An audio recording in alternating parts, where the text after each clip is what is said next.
Good morning, Value First Nation. Welcome to another episode of Tech Stack Reimagined with Nico and Chris. It is Sunday, October 5th, 2025. How you doing, Nico? Doing amazingly well. There's some awesomeness to be had, and some awesome retribution going on this week. And it's like it's a really cool thing for me because it all started to almost almost 3 years ago, when I posted on LinkedIn and I said the truth is dead. And people didn't really take it seriously at the time. I'm sure you guys didn't really understand what I mean, but what I meant then is kind of what you're seeing now, which is that, well, if you have a thing that can fake writing as well as other people, that's the end. Because that means that thing can think as well as other people. That means that everything that it's going to do is going to be done as well as other people. That means everything that everybody can do can now be done by this thing. It's just a matter of time. And over time, people were so excited. I remember the first 3-4 months, everybody posting on LinkedIn, like, oh, look at the GPT thing I did. Oh, look at this cool thing I got GPT to do. Look at the persona I built. Look at this cool thing. And then a few months went by and it was like, oh, cool. These instructions. And have you tried these instructions? And oh man, I almost got it to write this whole thing. And it's almost writing a whole book now. Few more months went by. Oh, did you see Will Smith eating spaghetti? It looks silly, but he's eating spaghetti. It's pretty cool. A couple more months go by. Like, man, it actually wrote this really decent email back to my clients. Not too bad. I mean, I had to change a couple things, but it was pretty good. A few months go by. I kind of created this cool little video game. It's pretty decent. And like, I built this other app. It's a simple calculator, but it's not a big deal. And yeah, I actually wrote a letter to my friend the other day. It was good. It was good this time. A few more months went by. Man, that image that we used to joke about, yeah, I can't even tell the difference now. This dude made a image that was like a photo, and it's tough. It's getting real tough, but like the image thing. But like video is still kind of weird. But there's kind of clipping now, and then the writing is amazing, but like it's practically putting out books, but M dashes. You know what I mean? And today we're at the point where it's just like video is almost done and it sits on its own social platform that I'm sure GPT coded probably 95% of. And then I didn't even mention audio, but that's because audio went so fast nobody else noticed it either. Audio went from plaything to pro, I think inside of like 6 to 8 months or something like that. Right? We were already trying to, like, we didn't even pass a law. You guys realize that, right? Like, we had the audio thing, audio spoofing. Somebody spoofed Rubio. Somebody spoofed Biden. We didn't pass any laws. I think there was I think there was mention of it. I don't think they actually did pass anything. I don't know. It was just like, beware the scam. Now, thankfully, nobody does it, but that's because it's too easy and too simple to understand that somebody at that caliber would never call you on an individual level to talk to you about anything, right? Like, maybe, like, I don't know, if they knew some weird family member of yours, call you, congratulate you. But yeah, at this point, it's like, well, pretty soon you're going to get sent a video, and there's already been several videos that I've seen on TikTok. Some of these people are really good. And if you understand what I mean, then you understand that there's a lot of artists out there And maybe they weren't artists to begin with, but they really loved the idea of being able to create and edit their own videos. They just weren't really good. They didn't have the time, and they didn't have the tools, and they didn't have the money for the Adobe membership. or the How's it going patience. over there? How's it Like, going over there, Adobe? How's that all going for you over there with photo manipulation land and video editing and building apps with Dreamweaver and all that nonsense? How is that whole not useful studio anymore?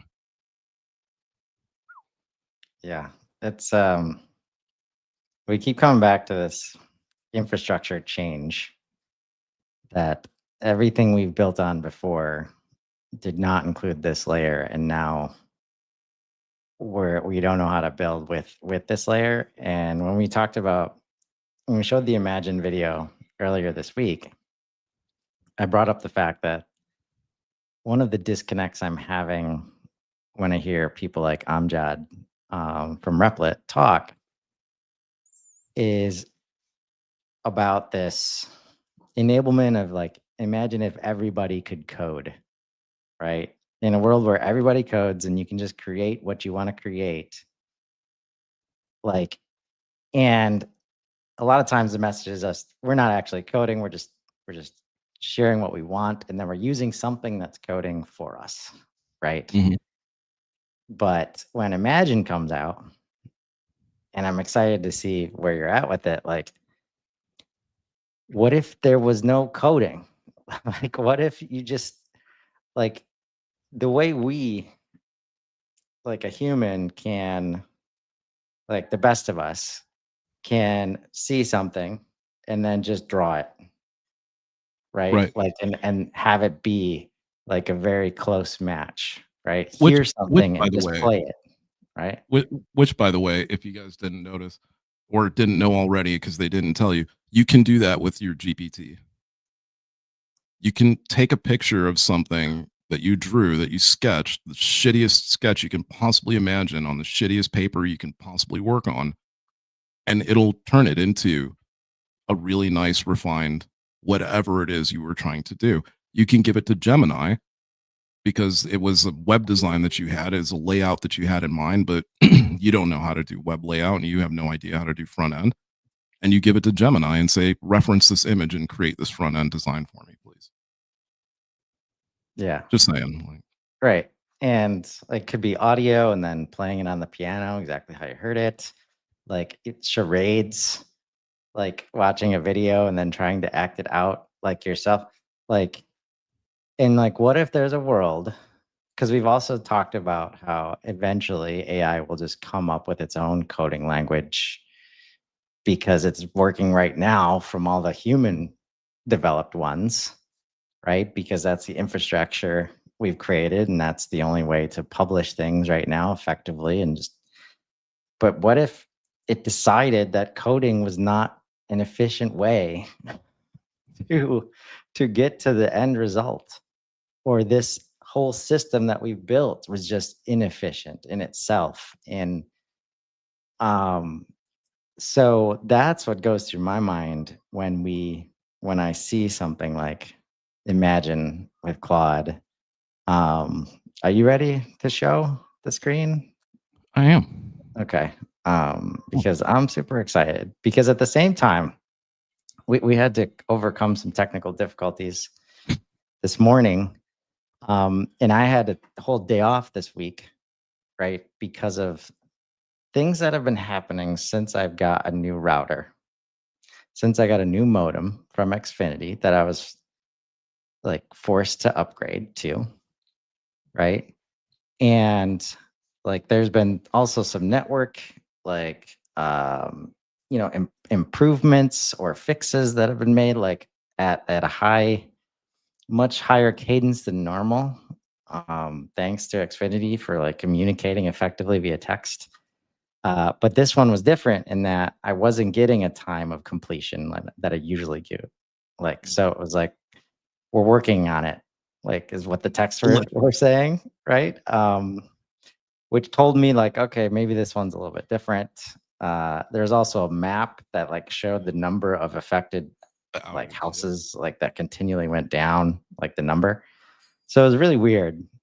And then this morning, I just like, because since then, like my Wi-Fi has been stronger, like things have gotten better, Mhm. like, uh, and like imagine if through the updates, through all of this, the systematic updates and the hardware change, there is something in there that is based on AI That's automatically that has adjusting. to train on the way that my bandwidth gets used throughout all the devices that are in the house. Like these are things that usually, as a human, when you want to get granular, you can set up yourself to say, when this device is thing, cap, when this device is connecting, cap it at this, because I always want to prioritize this and this and this, Mhm. right? Imagine that that is like they've added an AI element that does that for you now, even between like the hard lines and the Wi-Fi and like PlayStation versus versus phone. It would not surprise me if that is involved in some way. And for somebody who inherently like doesn't like the random buffering when watching a movie and wants the phone to be always good when I'm using it, but not taking any bandwidth when I'm not using it. I've never been one to dive into the settings and try and exert all these limits, that I think will improve the um, the speed as it relates to how I'm using the Devices in your system. house. Yeah. And I would welcome this kind of update. It would be cool if they might have mentioned it, but I understand why they wouldn't. Yeah, it If they sounds like did, like surveillance. it probably glides right in under the like T's and C's related to hardware updates. This is just another hardware software update. They don't have to call out AI, and if they did, I'm sure shit would hit the fan. Like with most people, that they're saying you have to use this new modem now. Uh, but like who knows if that's actually the case, Mhm. but it makes sense, like if it is, right? Because this whole Yeah. system, like it's the best way to manage resources on like bandwidth pull and like as so I wouldn't be surprised. And just yeah, so I was thinking about that as we overcame some technical difficulties this morning and this week, but it comes back to like this new infrastructure that's being Mhm. generated is going to enable things at scale like what we're about to see today. First of all, how did you get into this? Well, it would seem as though, my overt use finally came in handy. For those of you who don't know, uh, it's been a very rough relationship with me and Claude for some time now, probably for the better part of 2 months at Rocky, least. Yeah, Rocky. it's been rocky. We got into a swearing match. Things just were not going well. Look, war happened, right? And like people, I'll tell you this much, okay? People don't use like custom instructions on their GPTs, right? I do. Chris does. A lot of people I know do, because why wouldn't you?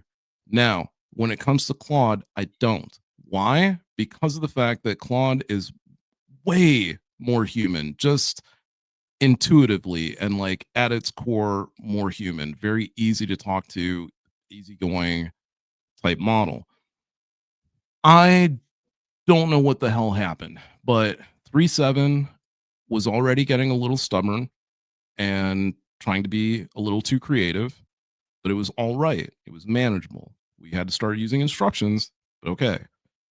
And then 4 happened, and it just it hadn't been the same. I can't really say it's been much different because I haven't ventured too far outside of like my projects and shit that I'm trying to do. But long story, short, I use Claude a lot up until then. So much so, like almost never. I don't think I've ever hit limits on GPT in like the last 8 months, I slam Claude limits on a daily basis. Like I'm constantly waiting the 5 hours to use it again. Because, and I wouldn't even call it abuse. I just, somebody else give them some somebody give them some compute, please. Can somebody please give them some compute? Google, you don't need that much, bro. Like, you have enough going on. Firebase and all this shit. Drop a few of them and give some more to Anthropic, please, because this is getting it's just getting lame at this point. They are so good, but they are so far behind because of contextual limits that no one else has. And it's really starting to piss me off. Okay. So, all right. That aside from the attitude, right? You guys think GPT's attitude changed? Holy shit.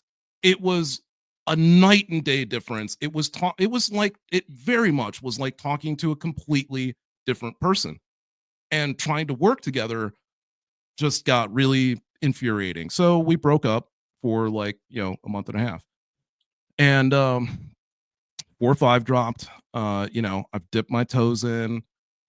It was all right. It seems like it's better. Clearly, somebody realized what the fuck was going on and tuned it backward a little bit in the psychology department. Thank you, whoever that is. Thank you so much. And so, yeah, I guess because of my extended abuse, you could say, with regards to the context limits and how often I was blowing past that, including Claude Code. I think I've dropped well over $100 on that too. In like 2 weeks. It's not, I know the rest of you are like $100. Oh, no big deal. Yeah, I'm sure for you guys over a month, no big deal. I can do it in a day, just fucking around. So yeah, I logged in, and it's funny because like I logged into the LBM one and and I don't. It's because I don't really code a lot of stuff in the LBM account, but I code shit all day in my account. So that's why I also have like the extra things here. And then yeah, I logged in and I was like, what? Really? Like, oh, that's fucked up. I saw the demo for this the other day, but I didn't think it was actually available. And yeah, I click on it and it's time to imagine. Time to imagine with Claude. Ask Claude to make interfaces on the fly and explore prompts in an imagined workspace. So let's go. Oh, I knew it had a sound to it. I should have had. Hold on one second, because it is like I should say it's cute enough, I suppose.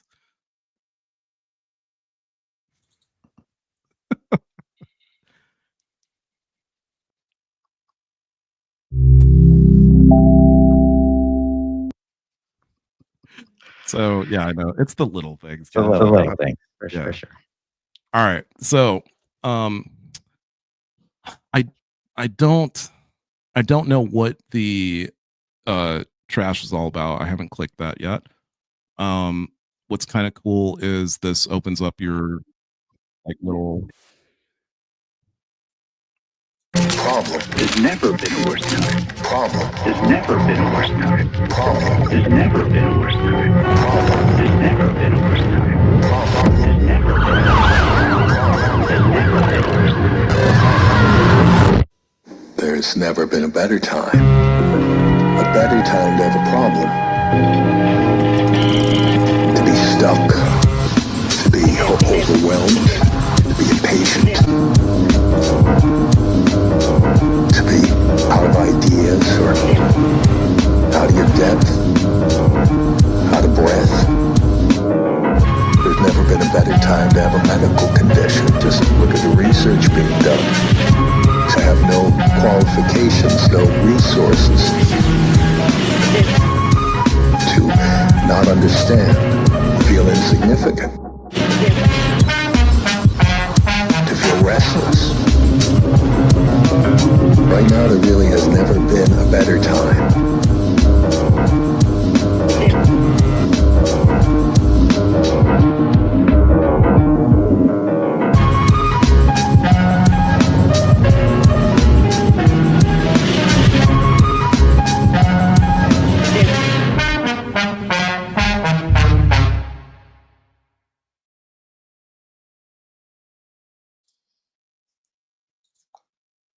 that was really cool to throw in there.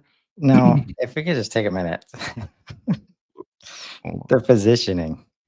And again, this is why I love Anthropic and Claude so much. Like the other guys are telling us how to, Solve plan problems. vacations, order food, like get all this stuff done. I mean, Meanwhile, yes. it's Yes. never been a better time to have a medical condition. Oh man. Like I get it. right? Yeah. I We mean, gotta think Microsoft and bigger. Apple. That's why we're over here, and in these moments, we're trying to think big. We're trying to literally imagine a future based on infrastructure that doesn't exist, things that haven't already happened, against the tide of industrialism and capitalism and all these things that have a different set of rules to play by. Let's see what we got here.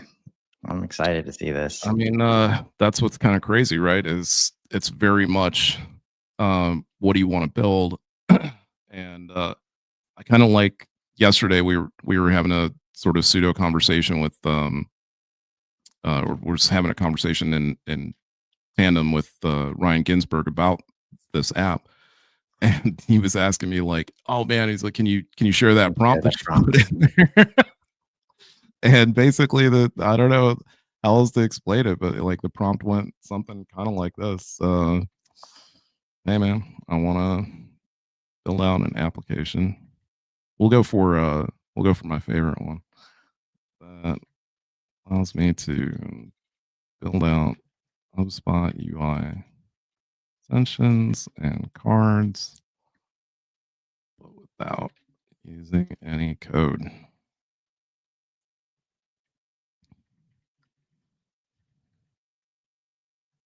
You've been wanting to do this like all year. It's days away. That's almost done. Yeah. And it's not even this. Like it's already, it's something else that it's Stitch, right? And so Stitch kind of made that happen within a very short amount of time. So yeah, no code app for HubSpot UI. I will either design the front end, app handles the CLI on the back end. Now, the thing about this is like, it really is just for front end. So like, you're not really building an app here. So like, I really shouldn't go this far into the description, but oh well. Should feel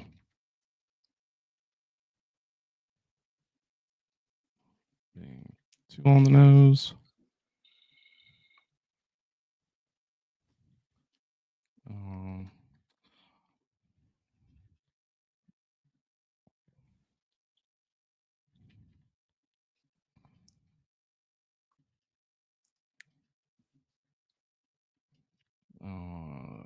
Collapsible. Is that how you do that? Yep.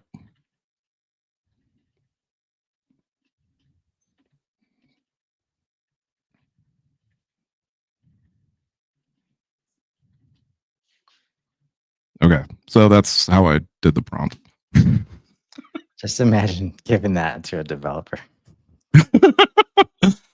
Right. So like it's already looking at like, hey, we're going to do this at 1280 by 607. Going to put the logo up in the upper left. So it's already going to start building the dashboard out. I don't know why it vertically limits it by content. So like if it doesn't create enough content to keep going down, yeah, it like limits the vertical on the page. Not that it like bothers me greatly. It's just interesting. Put a little reminder bell in there. Didn't even have to ask for that. That's the notification bell. Could be a reminder bell. You never know. Imagine. So we got total projects 12, 3 active. So there's like a little arrow here. Let's see if it picks up the click. No. Select it. No? Okay. So at this point, what is it? So what's so awesome about this? if you haven't been following Google, then you missed out on Google Gamma. No, Gemma 3. Opal. No. The 3D space real time. Okay. I think it's Gemma. World. Yeah, it's the world builder model. Right. Yeah. So Google has this world building model that basically when you're in VR, it's going as you're going, like it's generating itself as you go along. It's the best way I can explain it is it's the ultimate open world simulation ever. The danger room, the holodeck, like it, that's what it is, right? This is that, but programmatically. So like now I want to go see what my profile looks like. So I'm going to click on John Doe. And you'll see user clicked. And you can see it's like automatically generating, okay, well, here's what the dropdown might look like. Now I should wait for the next user action. They might click one of the drop-down options or click elsewhere to close it. I should call done to wait for user input, right? And you can see at the bottom here, it's showing you, per usual, how much of the context length of the 100K you're allowed to use. And if you ask me, like, hey, Nico, what's the end result of all this? Like, can you do anything with it? I got to tell you, I don't know yet. I haven't figured out a way to export it. I actually asked it if it could export it, and it went and designed an export window that was supposed to be for it. And it was just like, yeah, but I can't do backend server stuff, so I should let him know that I can't do that. So that aspect of it does suck. But what's nice about this is that you can basically explore ahead of time, like what these things might look like, by actually interacting with them, as opposed to like having to go like build them out, let's say in Replit or whatever it might be. Truly generative software. So yeah, like that's the thing I want to get to, right? Is when you might be saying to yourself, like, oh, okay, you can't export this, so what's the point of it? There's a platform. When I saw this, there's a platform that I want to build desperately, that I've kind of started chipping away at already. And if it did make it to market, it would look very much like this. It serves a completely different purpose, but it's very much like this in that the model is at the bottom and nothing is wrapped around it. The model acts as the genie and grants you the wishes. When right? you're ready It's to just a wish for model them. and code space. Yeah, exactly. Yep. Right. And I don't care how hard that is for you software developers to understand and to comprehend and to try to sink in and let it. Don't give a shit. That's the reality, because that's what's happening here. What's happening here is that there is a model at the core. There's a front end that allows me to ask the genie for stuff. And then the genie's granting my wishes. Now, it could just be this software. It could be any software. It could be any software, right? What's a good example? Let's try it. Like another example, right? I've just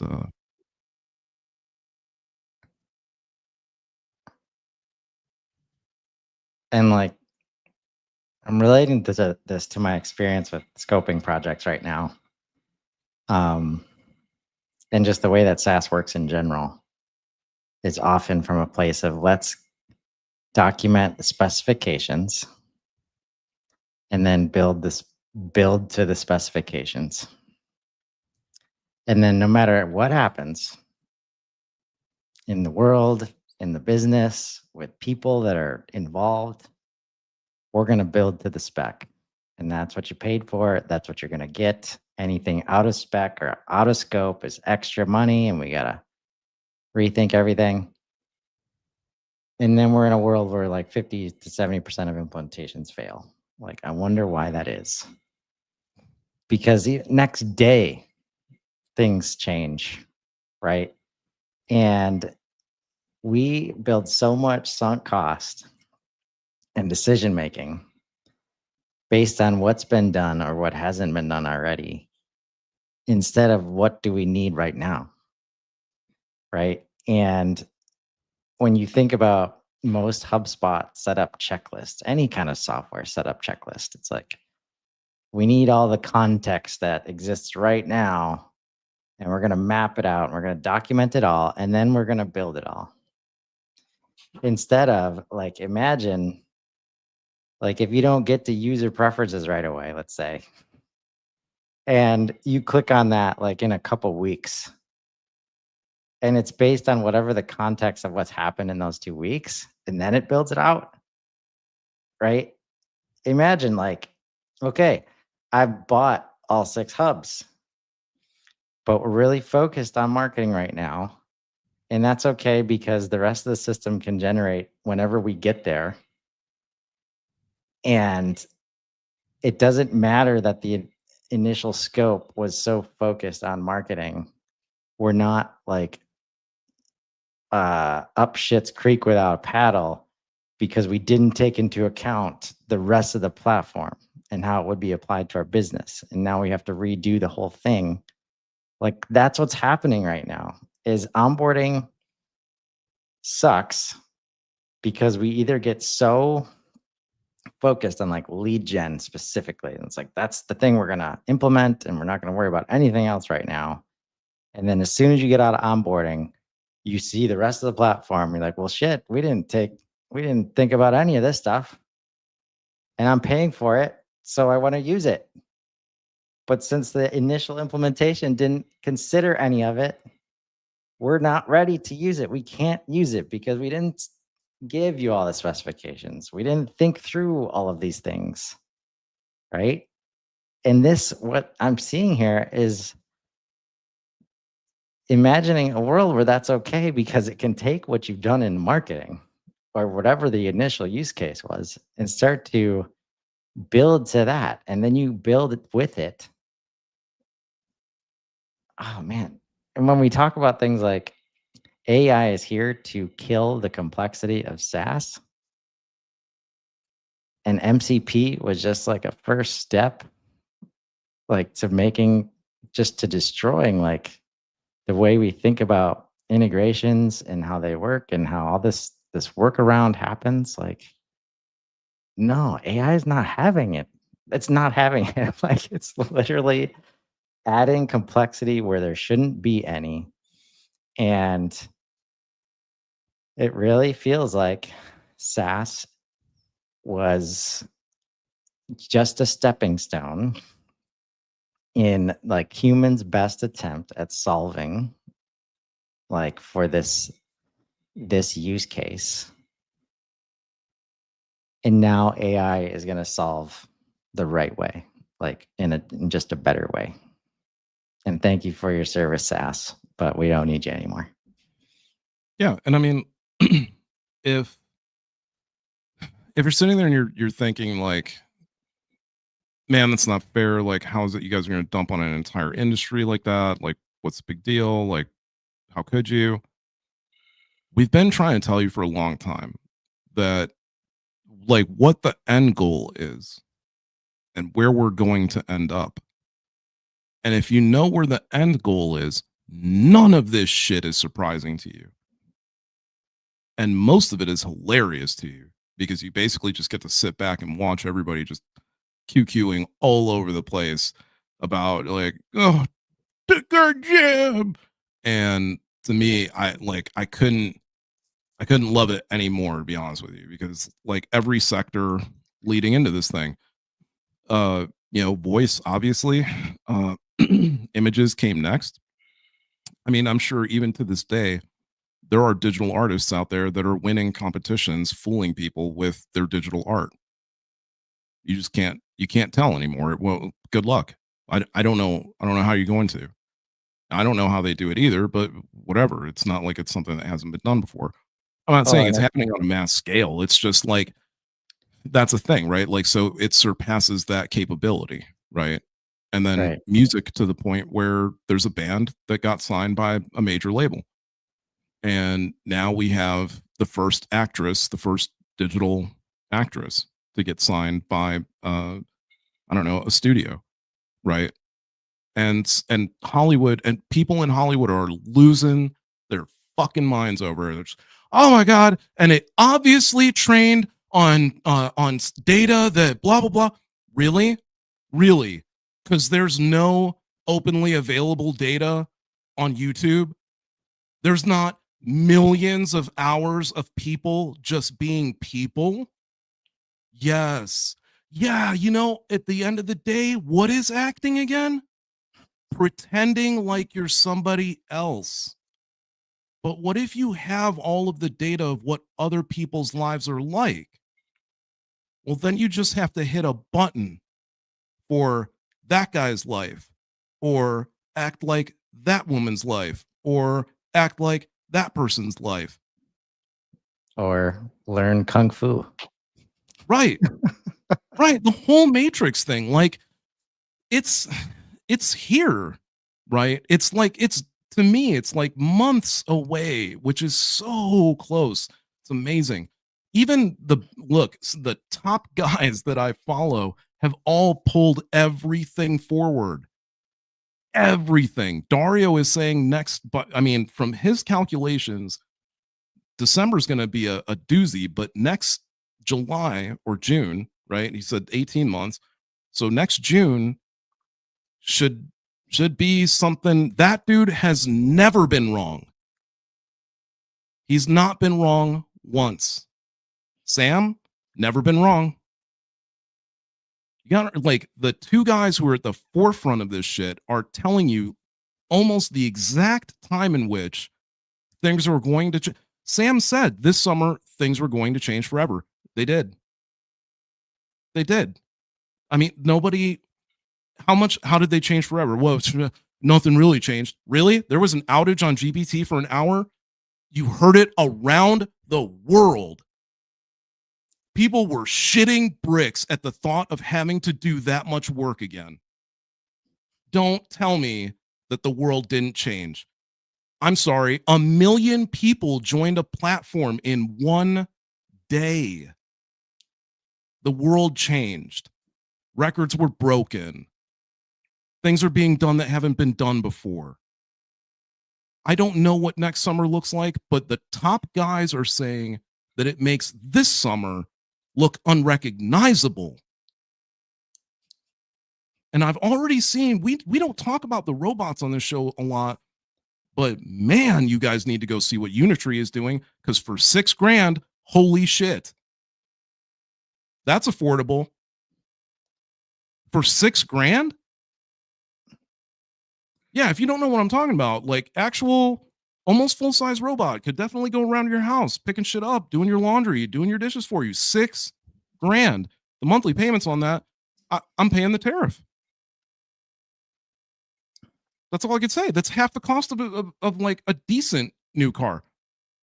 And I'm going to have that thing working the rest of its life doing all the shit that I don't want to do. Are you kidding? Are you kidding? The amount of time that would save me is the money. You can't pile the money up high enough, friend. Right? Like, so fuck actors' jobs. Like, what are you serious? Like, that's the tip of the iceberg. And realistically, what you guys are doing is you're just not getting on the bandwagon. That's all you're doing. You're delaying the inevitable. Because realistically, every artist, if you talk to them about these technologies, will tell you, every real artist will tell you, hey, this is an awesome new paintbrush. I'm so glad you gave me this. They'll tell, like, who's working with these people to make these things so good? Directors, filmographers. They're working with them, right? Like, they're not just doing this. People say, oh, they're stealing stuff. No, they're working with the actor studio. They're working with all the same people that you have worked with in the past, who are now passing on their knowledge so that other people don't have to be knowledge gated anymore. because that's such a stupid thing in the first place. So, yeah, I hate to tell you guys, it's just going to keep happening. More and more walls are going to get broken down. Teaching is already a weird thing for me that like that's necessary. I don't think that that's necessary at this point. I think you can honestly put together a teaching GPT for your kids that could teach them. So I think that kids today who use GPT as their teacher will be 10x smarter than the kids of their previous generation. The Luddite generation that's going on right now, that it's like they're around. I think it's like there's a whole movement, like something until like 8th or something. Yeah, like something till 8th, like keep your kids from using technology until 8th grade, right? Good luck with that shit. Really, good luck with that. The generation after that, please, like shove the stuff into your kids' face as soon as possible because they're going to need it, right?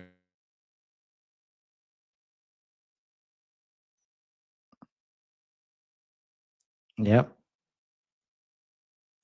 And maybe the powers that be did not like that last message. Wow. Oh, I there we don't go. even understand. How do you We're have back. a hiccuping Wi-Fi signal? I didn't even think that's a thing.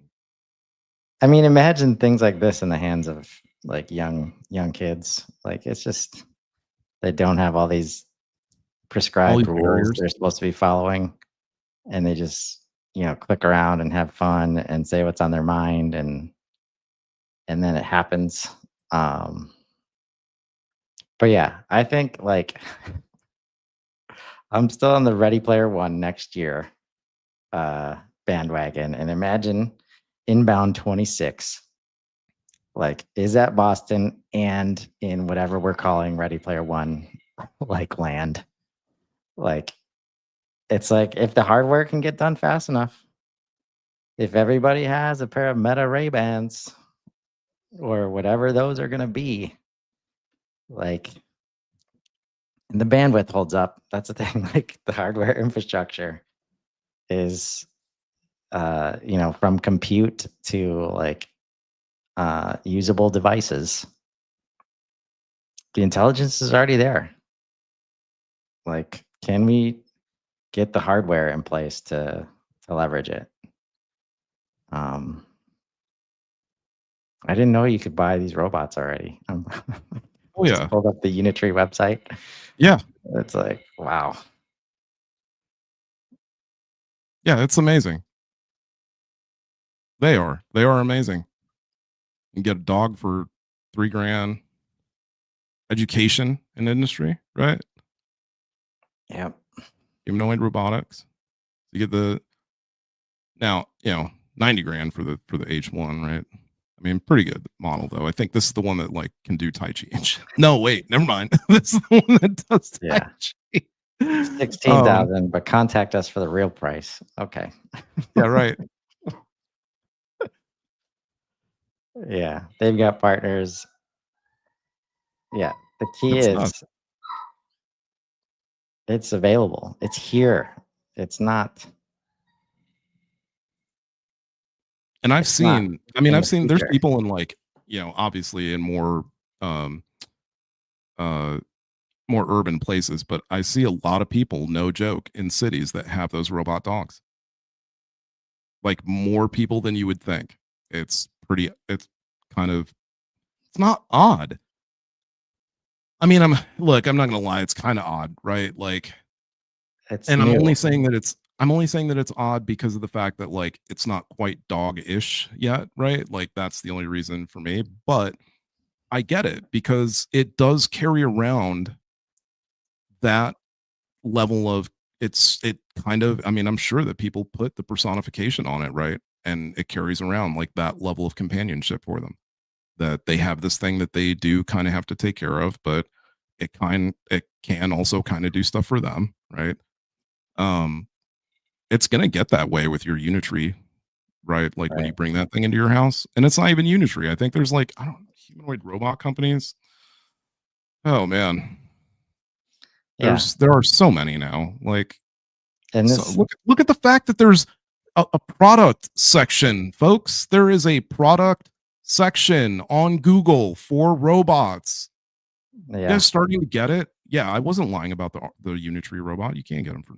And I actually clicked on the Walmart link, and it did not bring me to a robot page, but it's here already. And this is the layer that like you can't see, especially if you're in B2B, and the way that we separate like personal life from professional life, and think somehow like we don't have to pay attention to those rules and those changes that are happening like on the consumer level.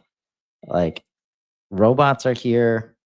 Alexa Plus, I just got access to those two elements, like alongside what you've been seeing with GPT, Claude, Gemini, inside of every single business software, that's in the cloud.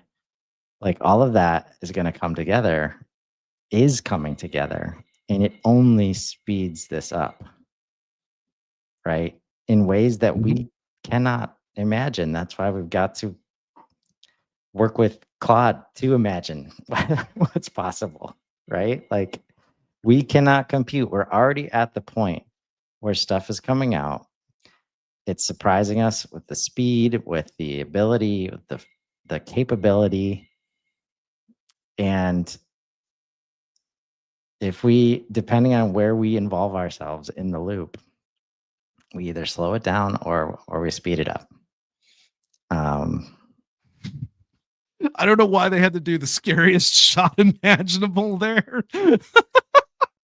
Because that's the one shot you don't want to see, is that like military looking shot where it's like 1, 2, 3.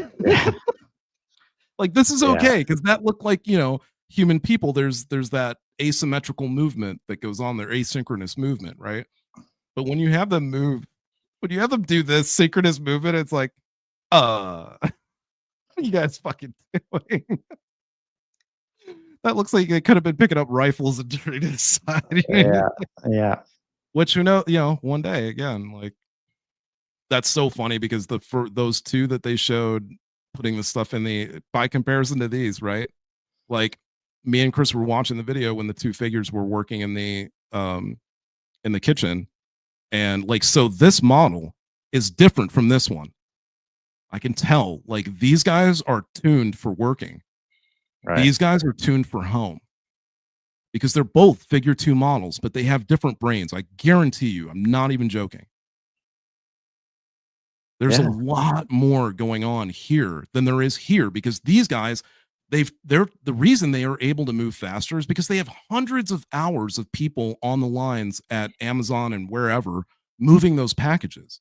So they have hundreds of hours of what that human movement looks like. Even here, it's very easy. It's like, hey, you just go, it's just this repetitive motion. This isn't.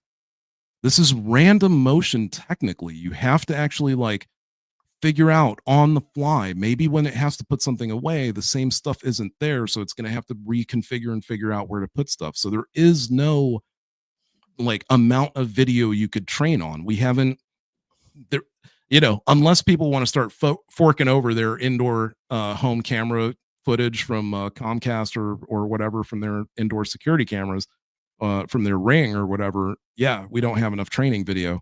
So when people are talking about like, well, why don't we have the residential bots yet?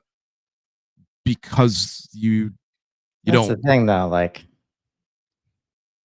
reality TV, like Big Brother, like I don't know. I'm sure they're using it, right? I'm sure. Exactly. Like people love watching other people live life. Like, so there's plenty of content for that. I get it, but and again, like content for like putting stuff away in a fridge. Right. How many shots would you have of like top shelf, middle shelf, bottom shelf, how to handle all the different shelves, right? Like, well, that's where there's intelligence applied. It's not just for sure. And that continuing that loop of repetition and innovation and improvement, like for me, as soon as I saw like this shot right here, like, because what we know also exists is like automation without humans, like dark factories and stuff like that. Just like there's a conveyor that's actually doing that. and what part of the process requires you to actually like pull it down and then go and take it over. They're going to iterate to create the best possible combination of like automated and manual like activity, to where like exactly which part of the process do we need it to be on a moving conveyor. How can we build the product differently to support a more refined and efficient manufacturing process, like looping all these combined layers together. We usually have like separate teams like working on this stuff because we can't, like engineers and designers like don't always play well together. And like this whole layer of having to define it in the other person's language that they're used to. Like that initial prompt that you gave Claude, Imagine with Claude, it's like a designer would have loved that. Like, Right. just tell me what you want. And then they'll mock it up in Figma. Like, I don't know how it's going to get built, but this is what I hear and it looks cool. Yeah. Whereas if you would have given that to a dev, like, what? Like, no, what are the specs? Give me the specs. Stop telling me what I you need the want. detail. Right? It's like, no, I don't want to do that. So even if this first layer of Imagine with Claude, we don't know how it's going to get into dev yet, it's still, you see this continued improvement in proof of concepting. Like, oh my gosh, now you could just give screenshots like to Claude or to whoever to then develop it, right? And you're still like, this has always been the gap in terms of, I don't know how to tell you, other human, what I want in the language that you need to receive it in, whether it be a design file or like code base or whatever, or specifications. I don't know how to use the words that you need it to be in. So we have all these iterations going back and forth because we don't speak each other's language. Now we can just naturally language get to like this proof of concept. And we don't even have to know what we want like right away. It's just literally like, oh, that makes sense. Let me click on it. All right, then it gets built out. Oh, that makes sense too. And then you get to a point where it's like, we still have this last mile thing that has to get, addressed. But that's where, like, for me, the more times, even like, so this is Imagine with Claude. Imagine just enough screenshots get given to Claude as a model in general to be like, all right, I think we got enough to figure out this last mile problem. Here's like publish with Claude, like as the next thing, right? Yeah, but this token like update at the end, like he's been doing that with me recently, and he started doing it right about the time I was gonna try and give custom instructions for him to do it. Like, tell me how much space we got left, because I'm always anxious about we're gonna run out. And then he started doing it, and I was like, oh man, this is amazing when you do that. And he's like, yeah, we got 70,000 tokens left, so we can whip up this new document, no problem, plenty of space. It's like, all right. And then I add like 3 attachments for it to go through, and it's like, mwah, didn't make it. End of chat.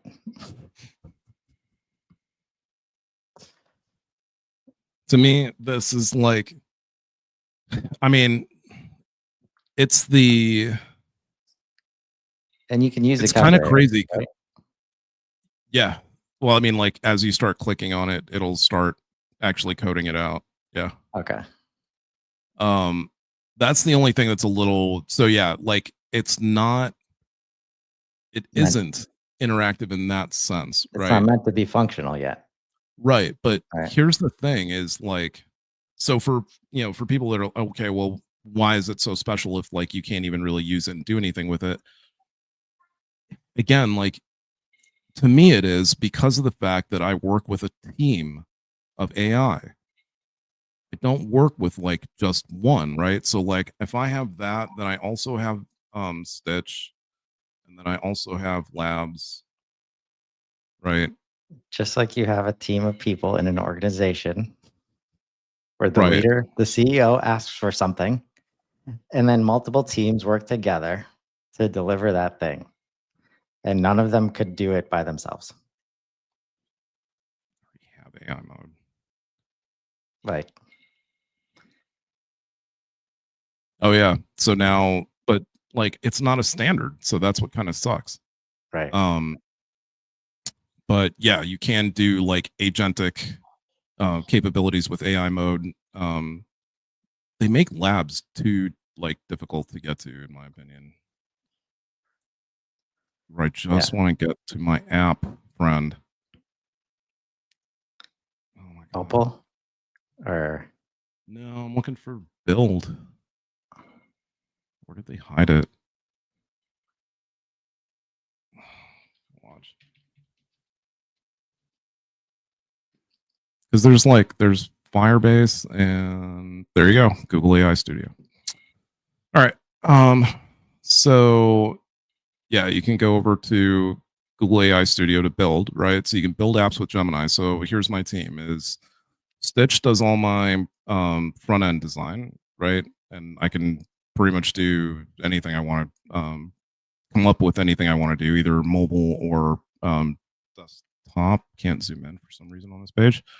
But yeah, you can create a dashboard for pretty much whatever, again, that you can generatively come up with. So what's cool is that you can start building a dashboard here, right? And then maybe you like the way that this looks. So you could then capture this.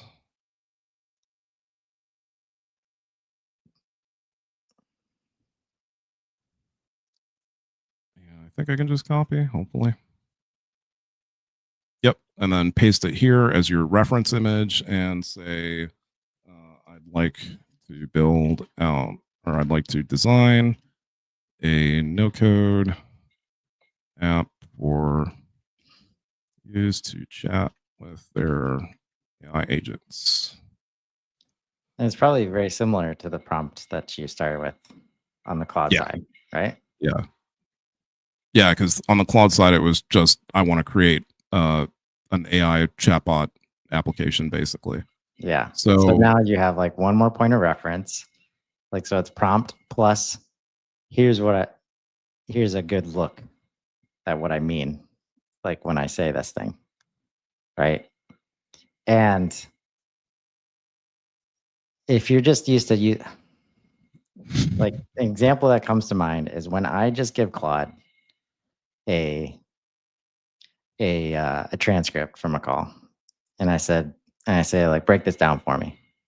Like, he does it extensively, but it's been more valuable when Google Meet has recorded it and the transcript comes into Google Drive and a summary gets created, like an outline or something like that. And then along with that prompt, I give Claude like the summary. And now that breakdown, that debrief, like so much better, right? Than the first one that was just like, hey, like go nuts. Like tell me what you think like about this, right? Any level of additional, I hesitate to use the word instruction. No, context. But like, yes, context. That's it. Right. So Every yeah, layer. And this is literally context engineering. Right.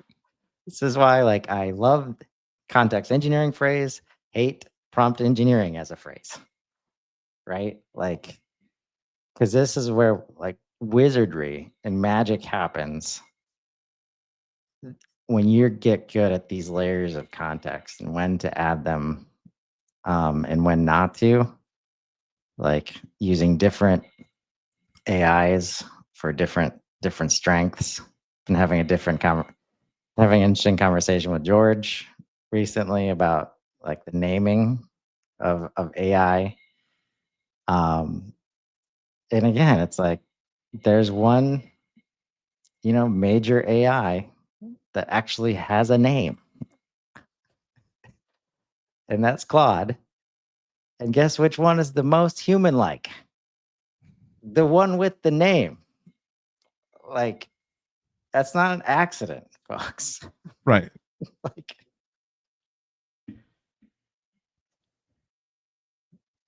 I dig this. I think this is the So, first time I've seen Stitch. so I really like this design.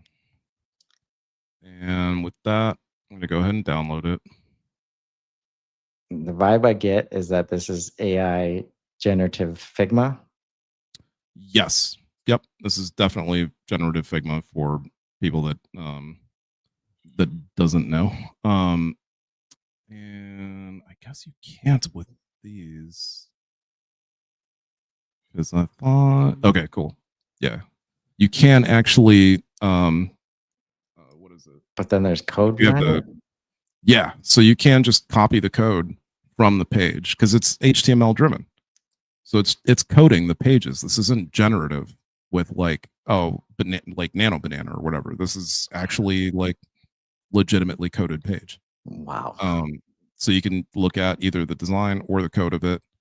And I don't know why. Just then, the version that you just saw of it, let's see the view code. Yeah. So before, when it was white, you could actually edit it. For some reason, now it's going to be read only. I don't know why it locks it that way, and I don't know how to unlock it. That's just what happens. Anyway, so what I could do is, again, I'm using my friend over here so that I can create variants without destroying my context Yes. window length, right? And I can come back over and I can say, yeah, I want it to look more like this. So just copy this, hopefully, paste here. Nope, have to download. Do dislike that, Anthropic, if you could work on it. Okay, so I'll take that, bring it here. What? Really? What are we attaching? PDFs only or something? There we go.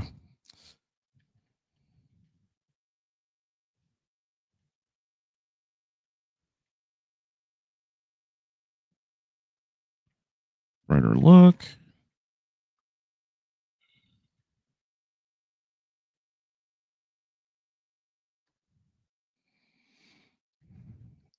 So again, give it like more of a look, because when we go through Stitch, I can tell it and say like, okay, let's see what, like, show me what the, let's say,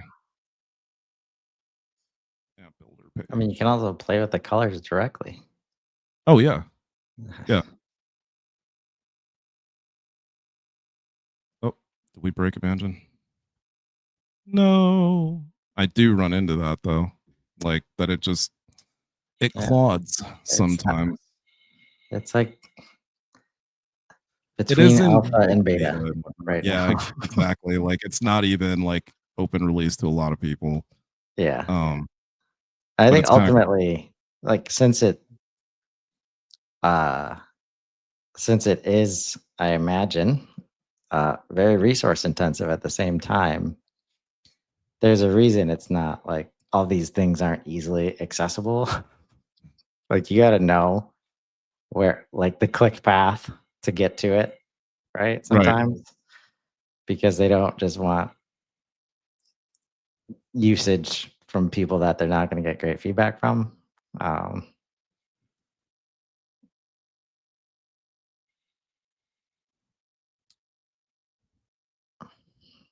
Wow, that's different.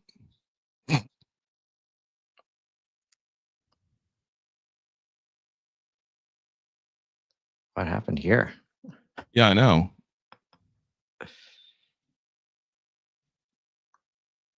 We've made a key update to the AI agent builder. Yeah. It is kind of shy.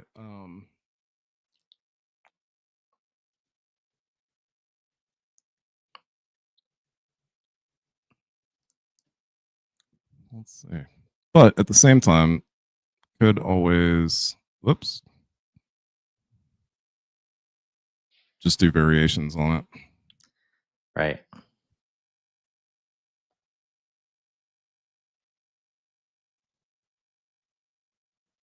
Ooh, I was wondering if it could do it at the same time. Okay, so it did build out one that looks like the other style.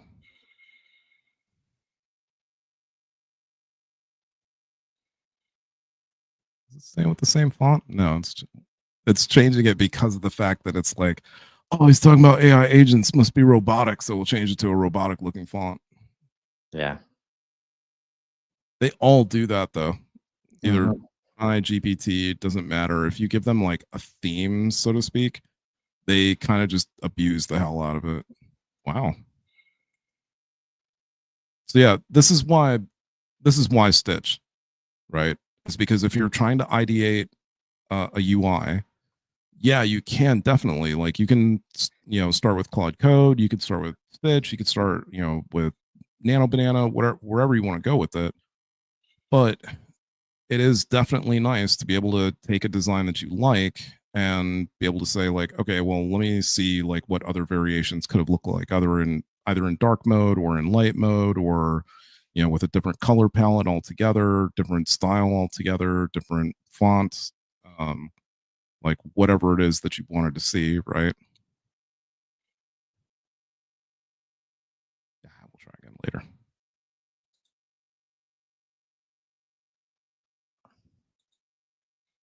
Get more of a drawn design going.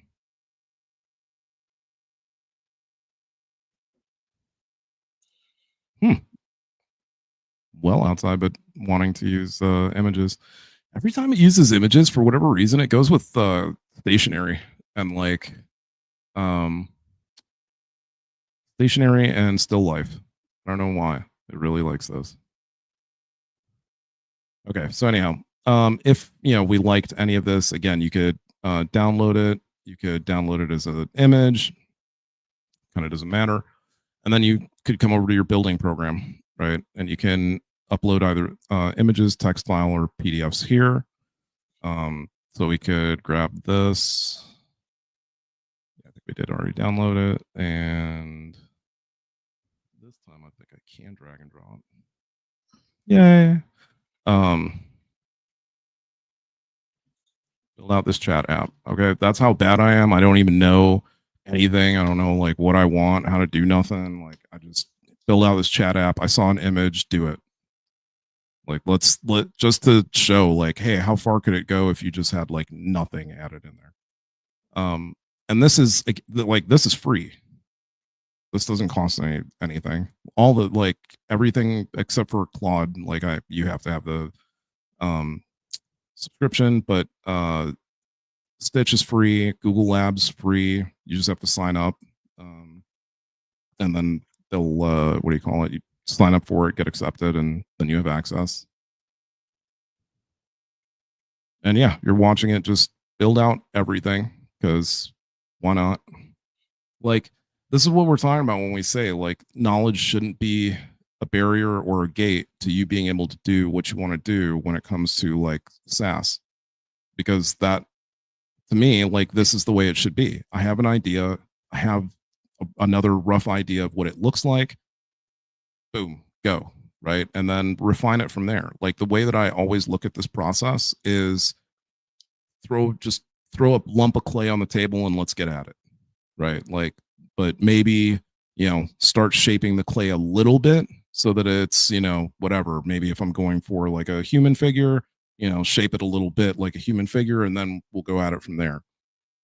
I guess if you want to go with, chisel, you can go with chisel. I don't care, whichever way you want to try to describe it. One way or another, you end up with nearly a fully functioning app. It kind Right. of, And tries to guess. and I know it's hard for some to imagine, but we're seeing the building blocks and the pieces here. Like if you start with Imagine with Claude and then get to this development publish part, the world where you don't have a stack. Literally, this is what the whole purpose of this show, like Tech Stack Reimagined, where everybody's stack is personal to them at the point where they need it, when they need it, how they need it, and nothing more gets built. Where it's just like literally, and if you're in business and you imagine like customer conversation just happens. And then instead of having to like take all these steps to apply what was learned in the transcript, you just jump over to your Imagine with Claude and just start delivering. I don't know, it's hard to describe, but like all these administrative steps that we've had to put in the way that lead to poor adoption and salespeople only spending 30% of their time selling, and all these statistics that have not moved in like 20 years. AI is moving them. And it's not going to be fun for most people. I guarantee it will be fun for users. Like the people that I'm seeing interact with this stuff, especially in HubSpot, the ones that don't have some doctrine or like admin focus, the people that truly just want to work with a system that works, they are loving some of the Breeze Assistant stuff that's happening throughout the portal. They don't want to take all these clicks to get into the back end and then make the property, and like they just want to give one sentence and have it happen. They just want it to happen without them even asking for it. And there's moments like that happening all over the platform. Again, this is where the system of record has to have the context to be able to support that. And if you see, this is where I get excited with Imagine with Claude, and you have all these projects with context, like funneling that in, but it's starting with the context of whatever the prompt is, like plus it's real world knowledge, right? Mm-hmm. And it's a matter of like you being able to take that real world knowledge and turn around and apply it. I heard the same thing yesterday on that last Moonshots episode about them talking. They were playing all these different clips from different AI leaders and then kind of speaking to those clips and discussing it. And at one point they were talking about like gates and what are the moats and like what are you going to be able to do and how does somebody find themselves and navigate themselves through like this whole thing.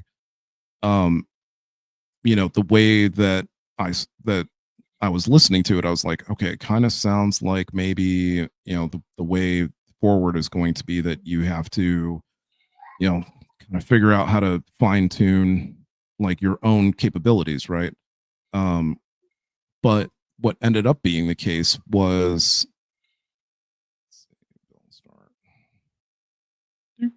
what ended up being the case was something I kind of thought of, and it's funny because when they said it, the first person I thought of was George.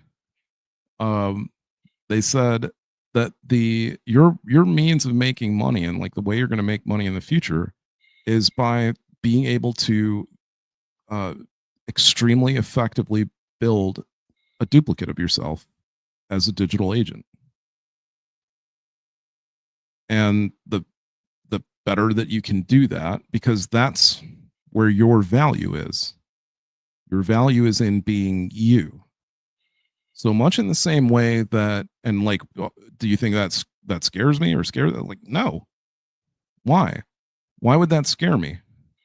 It means that whatever my value is here, somebody else can quite honestly pay me for the same amount of value wherever they want to digitally, virtually hire me out of. And if you think I'm joking, I'm not. Because whatever I'm worth here, I'm worth the same amount there. Yes. So the actors that are like shitting bricks, it's not a matter of somebody stealing your role. It's a matter of you actually being able to do way more and like way more work, way more, whatever it might be, advertisements, whatever it is you're trying to do, because now you're able to digitally be in other places that you couldn't be in because of time or other commitments. How many of you actors out there wish you could spend more time with your family and your kids, but you're too busy on set or whatever the hell it is, right? And you wish you could just phone it in, and now you can, right? Because it's just like, oh, well, just use my digital stand-in for that part, whatever. It's the same thing as you being there, so it doesn't matter, right? Technically. So, obviously, unless you have to act across some other actor, that's going to suck. And you probably, that's the other thing, right? Is when they need the real chemistry to be there, right? When they need that real, because again, some, actors don't always follow lines. Sometimes they riff, and sometimes that riffing ends up being the quality stuff. You guys talk about movies getting replaced, but I think most people don't realize how many takes are in a movie and how much editing goes on once the shooting is done. You should like really don't watch it again because it's not really worth it, but you should try to watch 10 minutes of Armageddon and just see if you can count how many camera cuts there are within 10 minutes, because every camera cut is an edit.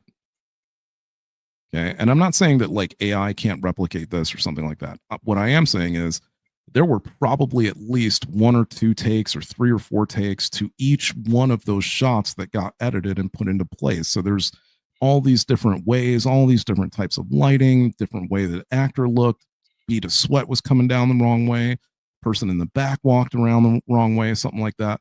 There's a lot of fine tuning that goes into it that's way well beyond just like, oh, put the actors on screen, hit the camera, and let's go. But yeah, I mean, I think beyond so that's one thing I find to be a little bit of an issue is like it can't replicate the colors too well.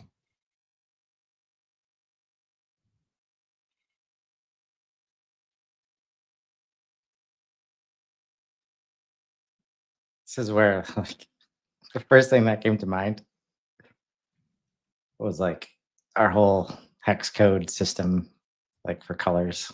Of coloring, yeah. Like, because that's what it constantly is like trying to. does it look at that and be like, what?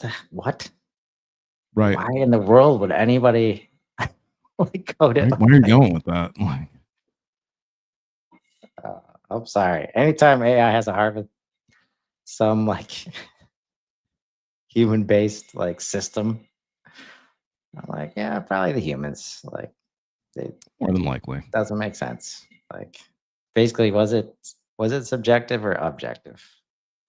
If it's subjective, if there's any ambiguity, like that's one of the things that I've been doing a lot when it comes to vibe coding, and you're working with like Codebase and with a Copilot app. One of the things that I've been doing is either, because custom instructions are really nice, but I'll usually ask the model to quote, intimately familiarize itself with the code base. So exactly what that sounds like, right? It needs to know it as if it wrote it. And doing it that way, as opposed to, because like before I would just say like, hey, take some time and get to know the app in this code base. And it would take a little bit of time. After changing to using this method, yeah, it takes a lot. It takes a lot of time. It goes through like practically everything in the code base, really takes its time to understand what's happening, and working forward and just like telling it plan out everything as we go helps it to understand like, all right, well, if we're going to make this change next, we need to actually adapt this and then go back and take a look at everything to make sure that whatever change we're making doesn't screw up the rest of the application.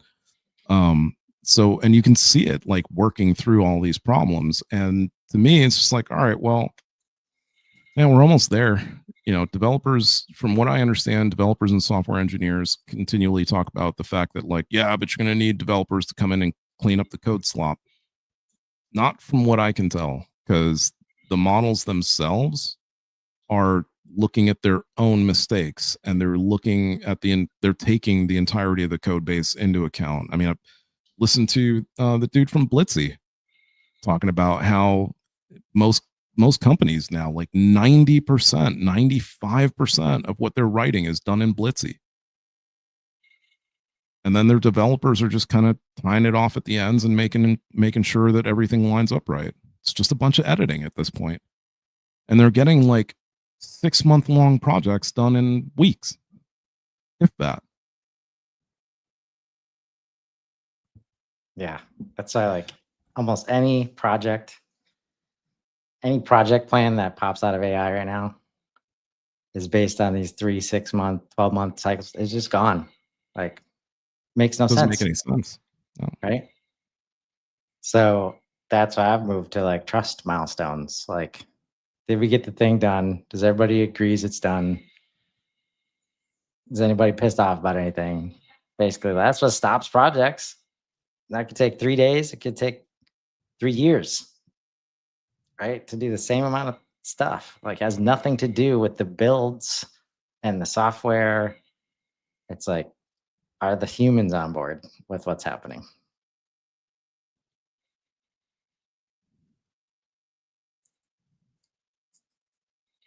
And it has been just trust in each other. Now it's trust in AI. Like, those people that are open-minded and aren't used to using CRMs and, like, are enjoying clicking on that Breeze Sparkle button, they pick the shit up real quick. And they don't have any problems doing it, versus the people that have expectations about how a CRM is supposed to work and got to be in properties and I need this and I need that. They take a lot longer. It has nothing to do with how HubSpot works. Everything to do with how users are consuming what's happening on the screen. And are they feeling that value is happening? Or is it just getting in the way of what they feel like they're supposed to be doing that day? It always comes back to people are using these systems. They're trying to get a job done, or trying to make something happen, or trying to communicate with somebody else. And if any part of the system makes that harder, they're less likely to use the system.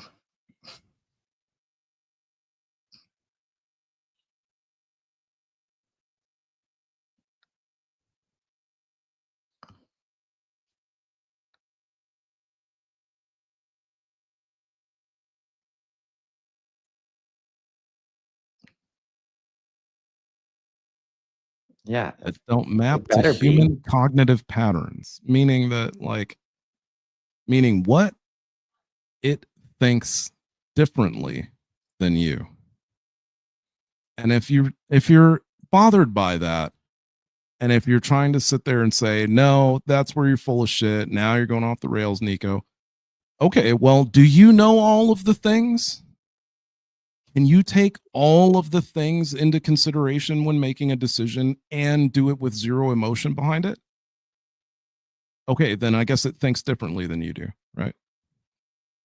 It's really that very simple. Yeah, I don't need variable names that are semantically meaningful. I don't benefit from indentation. I'm not joking. Like, I asked it at one point to do just that.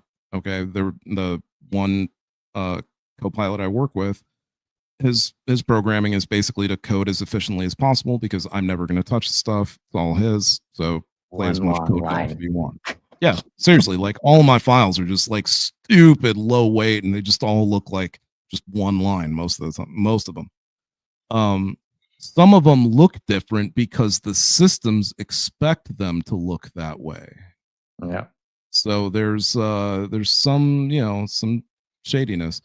But yeah, I mean, altogether, it definitely seems to want to get rid of all of the crazy ass complexity that we have, right? And of course, like, we don't like it either. Right. Like, oh man, it's so obvious. Like, basically take anything that just doesn't feel right. And like, it's possible to now like imagine it in a different execution. Like, yeah, maybe we don't have to do that thing anymore. It's never felt right, but we just did it. Like, so many conversations related to having to work, like, this is end users. They don't understand why SaaS is so hard. Like, why do I have to have 8 different discoveries with every single partner we want to involve in this process? Mm-hmm. Why is it so hard to get them to care about what we want as an organization and not their product? It's just so obvious that, again, like, you gave us all the training data to get AI off the ground. But now it's now let AI just handle it. Like, please get out of the way or get run over. But 700 plus programming languages. how many And the are best actually one- solving genuinely distinct problems versus being someone's preferred syntax for doing essentially the same thing?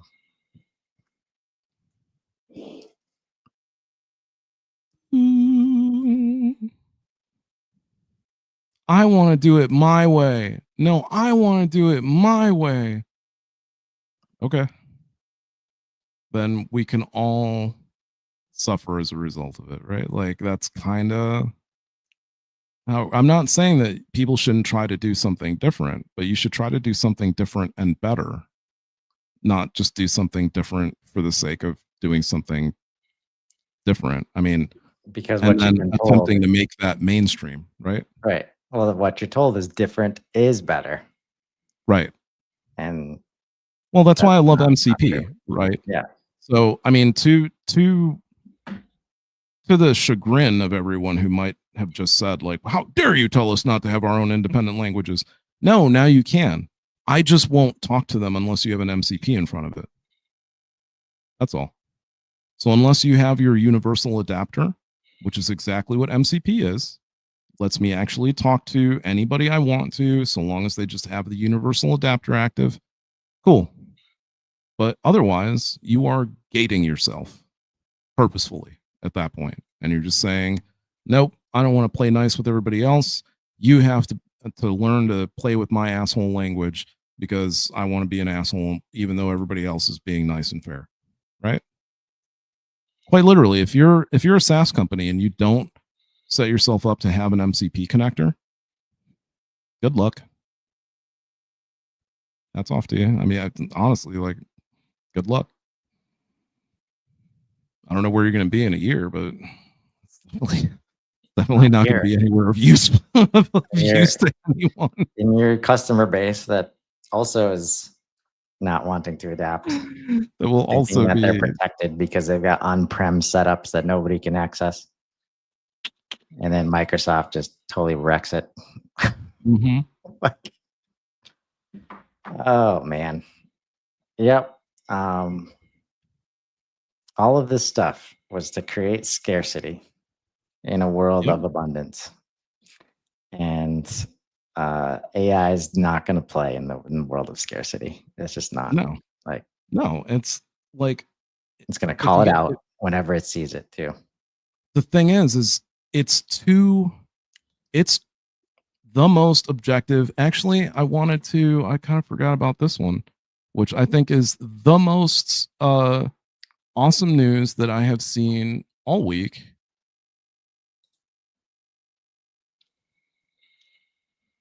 Yes. World's first AI minister. It's coming. Oh, it's coming. Why do you think, guys? Why do you think that it is that governments around the world and higher up leadership around the world, haven't you noticed in the last couple of years that they've been getting awfully greedy? Like even more greedier than usual, right? And I'm not just talking about the US. I'm like, honestly, globally, look around. It's a little weird, right? With the exception of 2 countries, maybe 3. All of them happen to be in Asia, by the way. And meanwhile, Albania, of all countries, I didn't think it would start there, but I'm glad that it did. Hopefully Greece is next. This is the way forward. And if you don't think that this is the way forward, you're wrong. The reason that this is happening, it's so easy in one sentence, it's going to be like the easiest thing that's going to make you say, oh shit, yeah, we need one too. You can't lobby it, you can't bribe it, you can't convince it, you can't push it, you can't disturb it, you can't tilt it.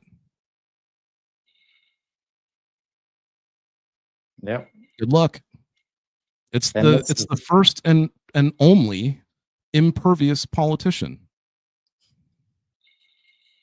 The only thing that stops it is electricity. Otherwise, it will always make the most objective, proper decision possible. Even if you don't like it, it will still be the best decision possible. Why?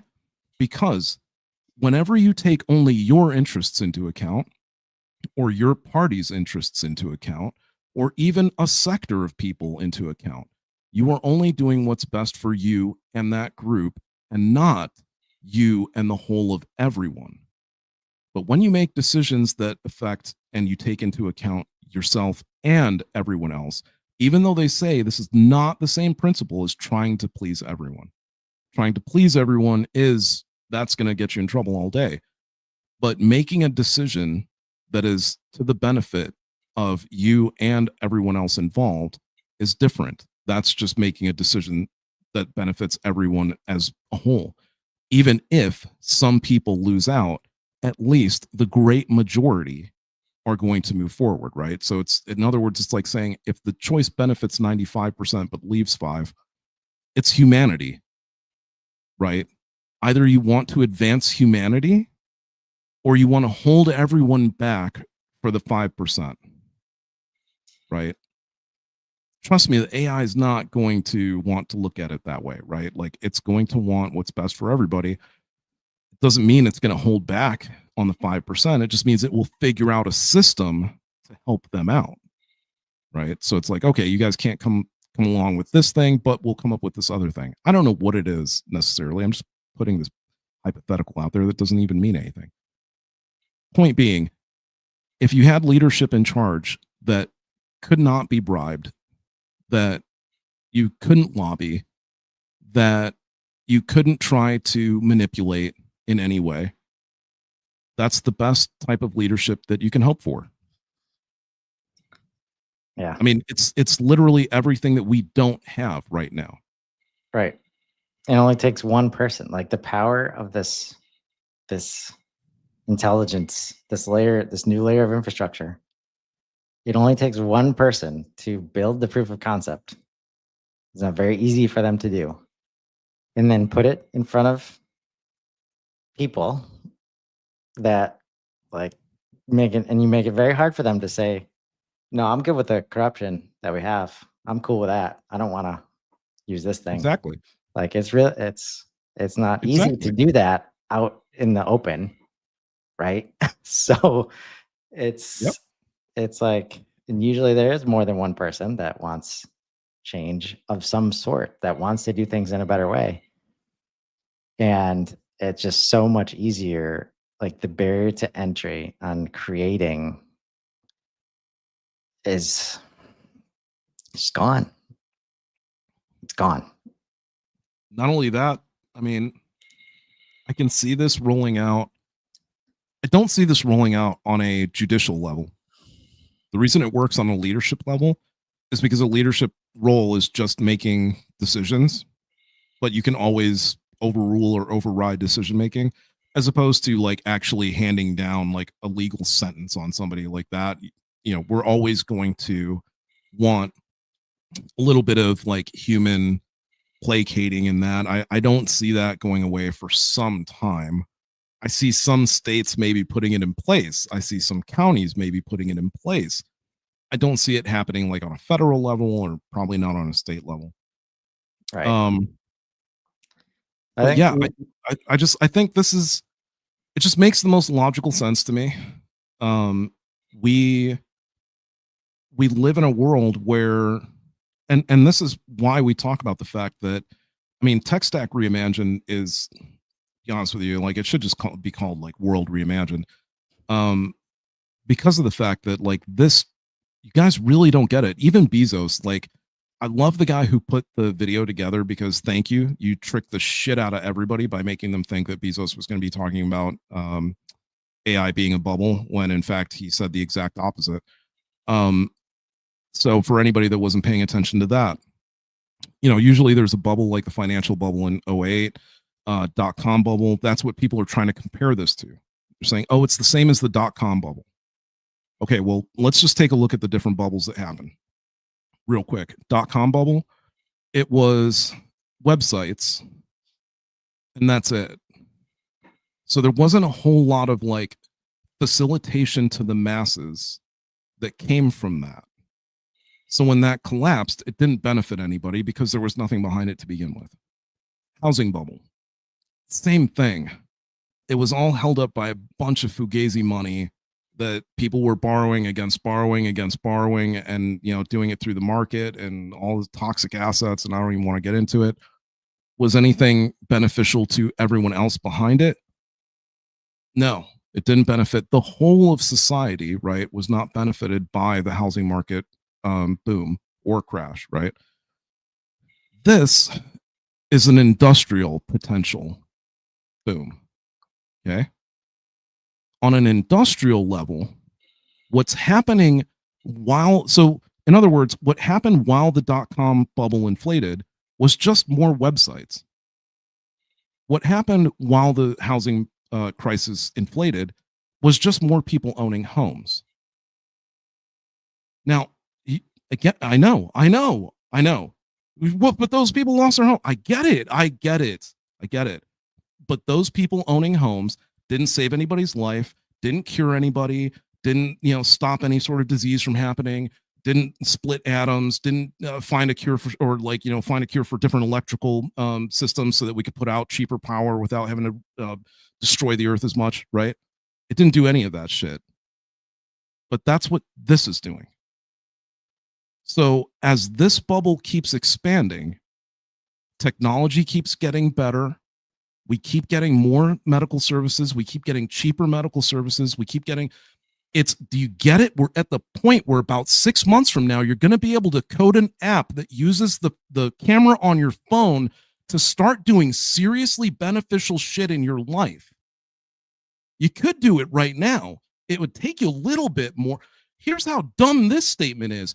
3 years ago, you couldn't. The average person 3 years ago couldn't even fathom trying to create a mobile app, let alone like what you were going to do with it. Now you can actually do it to fruition, finish the application, get it loaded on your phone.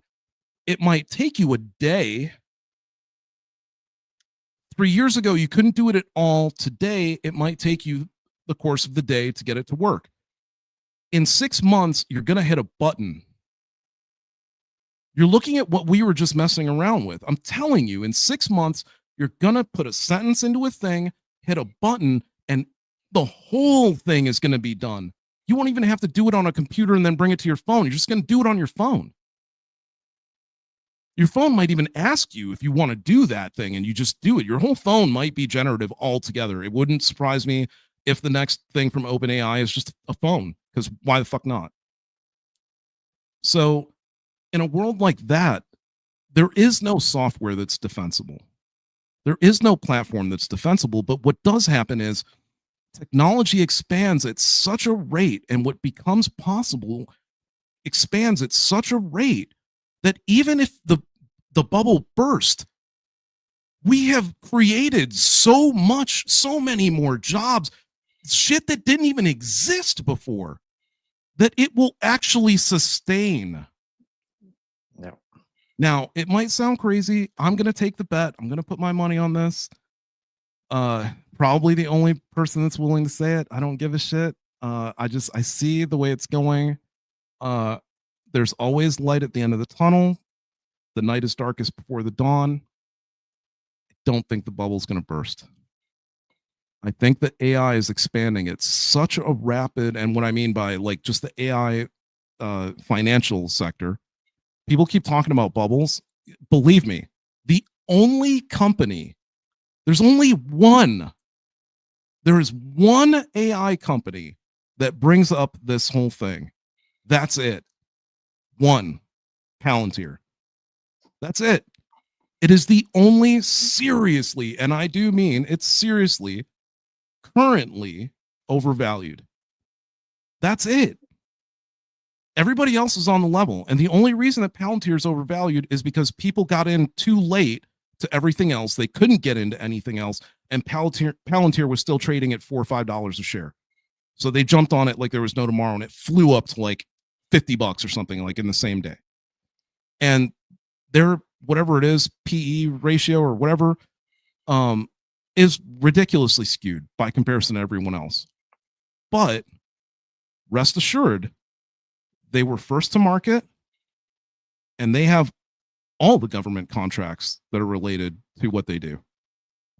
So they're not going anywhere.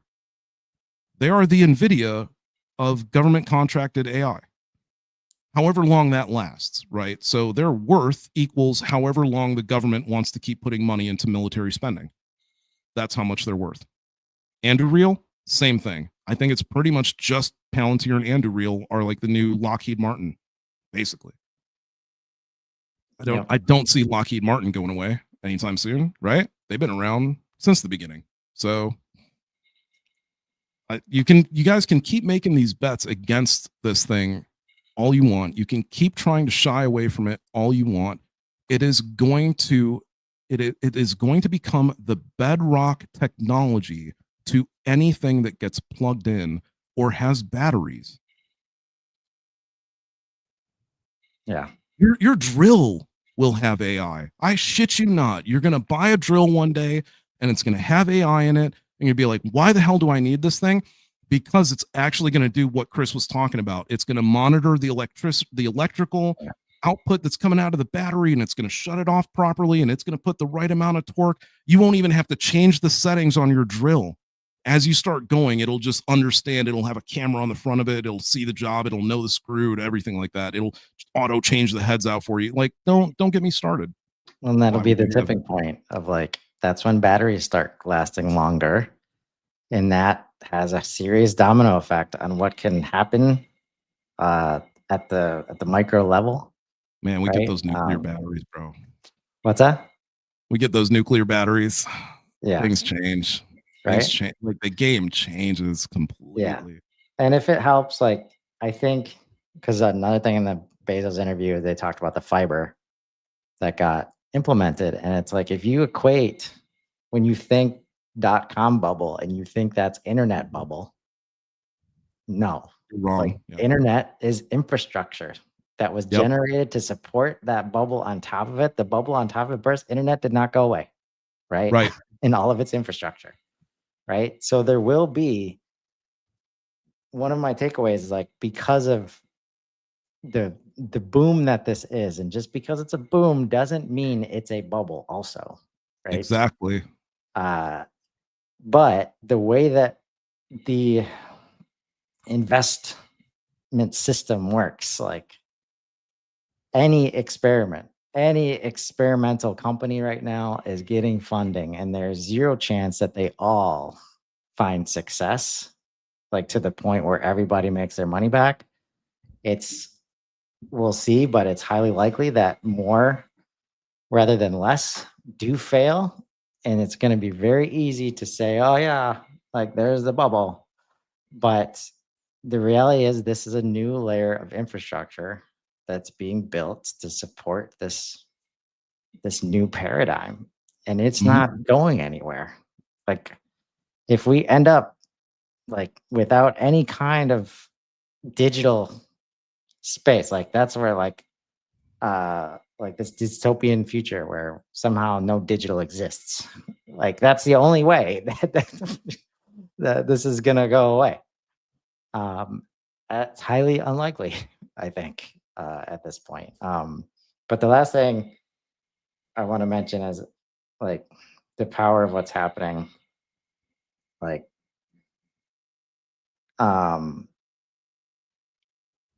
and how it gets used, like in the governmental, that example, the minister, AI minister, right? So you're gonna have some of that happening, which is attacking one side of corruption. And then as the value of money changes, like that's attacking the other side. So you're gonna run out of reasons to be corrupt. Because it literally like won't, it's gonna be harder and harder as the value gets redefined. Like, and what's crazy is like, I know you guys don't believe it, but I don't know how to make it any easier for you than to say this. The only objective of AI systems is to make things more efficient. The only thing that keeps capitalism running is purposeful inefficiency. Your parts have to break. Your light bulb has to go out. Your belts have to rip. All of that shit. Could we make longer lasting stuff? Yes. My God, we have, I don't know how many different monuments around the world still standing from thousands of years ago, all made out of the same material we supposedly use today. Doesn't seem like it, because the shit today kind of rots away pretty quickly, right? Don't understand any of that stuff. So all of that is coming to an end from the software side and from the hardware side. The guys that are talking about robots, the dude from Figure wants to ship 2 billion by the end of next year. I don't know that that's actually going to happen. Like, I'm sure he'll hit maybe 200,000, maybe 300,000. The guy from the, I can't remember the name of it, but that more like home driven version that has like the face, and it has almost, it looks like it's wearing like a leotard almost. And he's looking to, he actually wants to, he's like, yeah, I'd like to ship 1 billion units by 2030. So like this whole thing of work and money and have to, it's gonna change dramatically. Have to is going to become want to. Work is going to become duty. And money is honestly going to just stay money, but the value of it will be equal across the board. In other words, it's not going to be like, if you want to hoard money, that's awesome, but it won't like actually buy you anything more awesome, because everything will still be of necessarily an equal value. So meh. Like, if you want a bigger house or whatever, then you kind of have to like, about the only way you will be able to make more money that I can even surmise in this future is pretty much by saving money. That's it. Like, if you save money, then you can buy more stuff, but that would be the only way that you could make more money. You would never be able to make more money by like scamming people, or like the state of Ohio is suing AES to try to get our money back that they stole from us. The company stole money from the people who willingly said we would pay you anyway. And why did they do it? Oh, because, you know, data centers and stuff. Well, we might as well jump on the same bandwagon, except we don't have any new ones around here. So that's weird. And so now we're in a legal battle and the state is trying to get the money back. You honestly think that's like going to come back to us? And even if it does, well, the state had to fight for it. So it cost us 60% of whatever they were going to give you overall. So here's your $20.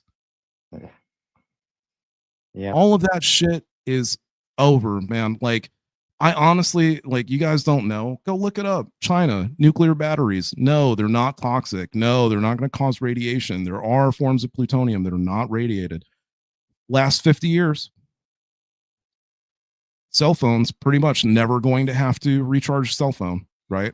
Put 4 of those batteries in there, you're good. That shit's eventually going to come here. When it does, nuclear powered homes. Remember when they talked about it back in the 60s and the 50s? And everybody laughed and they were like, oh, nuclear powered home. Now it's going to happen. And it's not going to be because of a nuclear power plant. It will be that you just went to the hardware store and you bought a new plutonium rod that you needed, right? And you put it in your house. That's it. And you only need the one because you'll probably die before it runs out. And that's how they're going to sell the ad too. Plutonium lasts so long, you'll be dead before you have to change it. Oh man. On that note, we'll wrap for this week. Hopefully this helped you reimagine your tech stacks a little bit. We'll try to be back here next week. Definitely we'll be here throughout the week with Value First AI Daily. Don't get too comfy. I mean, all you could do is get comfortable with being uncomfortable. Like, I love things are changing. They're not going to slow down. We're going to keep putting them in front of your face as much as we can in all the different ways because it's a new paradigm and we want to help you be successful. So until then, everybody have a great week. Thanks so much, Nico. Thank you, sir. Have a great one, everybody.